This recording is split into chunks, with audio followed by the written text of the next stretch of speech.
آج آزاد کشمیر کی سیاست، احتجاج، انتخابات اور بیانات ایک ایسے مرحلے میں داخل ہو چکے ہیں جہاں ہر گھنٹے کے ساتھ نئی پیش رفت سامنے آ رہی ہے۔ لیکن سب سے بڑا سوال اب بھی وہی ہے کہ آخر اس تمام صورتحال کا انجام کیا ہوگا۔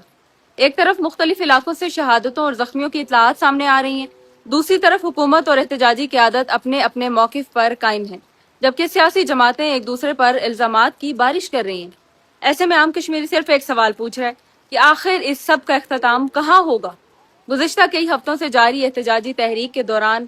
مختلف علاقوں خصوصاً راولا کوٹ، میرپور، کوٹلی اور دیگر مقامات سے جھڑپوں، فائرنگ اور کریک ڈاؤن کی خبریں سامنے آتی رہی ہیں۔ عوامی ایکشن کمیٹی کی جانب سے دعویٰ کیا جا رہا ہے کہ متعدد افراد شہید اور زخمی ہوئے ہیں، جبکہ سرکاری سطح پر مختلف مواقع پر مختلف اعداد و شمار اور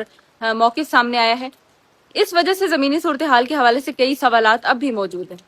اور مختلف حلقے شفاف تحقیقات کا مطالبہ کر رہے ہیں۔ اسی دوران آزاد کشمیر کے انتخابات بھی شدید تنازع کا شکار رہے۔ ایک طرف کئی حلقوں کے غیر سرکاری نتائج سامنے آئے جن میں مسلم لیگ نون اور پاکستان پیپلز پارٹی کے امیدوار کامیاب قرار دیے گئے، جبکہ دوسری جانب متعدد سیاسی رہنماؤں اور امیدواروں نے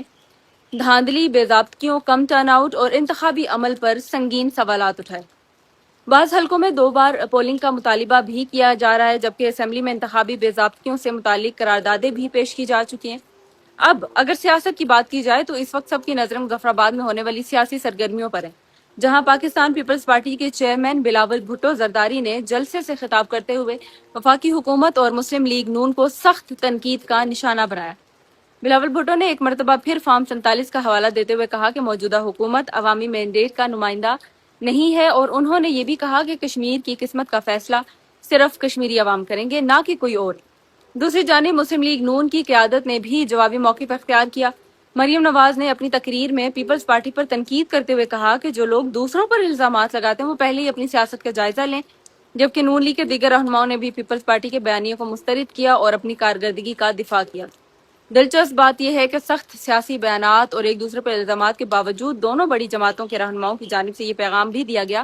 کہ معاملات کو بات چیت کے ذریعے حل کیا جائے گا، سیاسی استحکام ضروری ہے اور باہمی تصادم کسی کے مفاد میں نہیں۔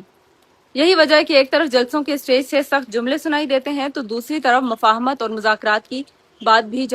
کی جا رہی ہوتی ہے۔ ادھر احتجاجی تحریک کے حوالے سے بھی حالات مکمل طور پر معمول پر نہیں آئے ہیں اور مختلف علاقوں میں اب بھی احتجاج، ریلیاں اور عوامی اجتماعات میں مزید شدت دیکھنے میں آ رہی ہے، جبکہ کئی مقامات پر کاروباری سرگرمیاں متاثر ہونے کی اطلاعات بھی لوگوں کے مطابق آئی ہیں۔ مختلف سیاسی، سماجی اور مذہبی شخصیات مسلسل یہ مطالبہ کر رہے ہیں کہ طاقت کے استعمال کے بجائے مذاکرات کا راستہ اختیار کیا جائے تاکہ مزید جانی نقصان سے بچا جا سکے۔ بین الاقوامی سطح پر بھی بعض شخصیات اور اداروں کی جانب سے صورتحال پر تشویش کا اظہار کیا گیا ہے اور زور دیا گیا ہے کہ انسانی جانوں کے تحفظ، بنیادی حقوق کے احترام اور پرامن حل کو ترجیح دی جائے۔ اس دوران سوشل میڈیا پر بھی یہ معاملہ مسلسل زیر بحث ہے، جہاں مختلف موقف، ویڈیوز، دعوے اور جوابی دعوے گردش کر رہے ہیں۔ اس تمام صورتحال میں سب سے زیادہ متاثر عام کشمیری نظر آتا ہے، جو نہ صرف سیاسی کشمکش دیکھ رہا ہے بلکہ امن، استحکام اور اپنے بنیادی مسائل کے حل کا بھی منتظر ہے۔ آج آزاد کشمیر میں صرف سیاسی جماعتوں کے امتحان نہیں ہے بلکہ تمام ذمہ دار اداروں، قیادت اور فیصلہ سازوں کے لیے بھی ایک بڑا امتحان ہے کہ وہ اس بحران کو کس سمت لے کر جاتے ہیں۔ وقت کا تقاضا یہی ہے کہ اختلافات اپنی جگہ رہیں،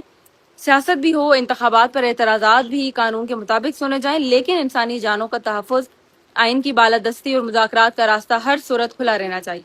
کیونکہ تاریخ یہی بتاتی ہے کہ سیاسی مسائل کا حل طاقت سے نہیں بلکہ اعتماد، مکالمے اور انصاف سے نکلنا چاہیے، اور یہی وہ راستہ ہے جس کی آج سب سے زیادہ ضرورت محسوس ہوتی ہے۔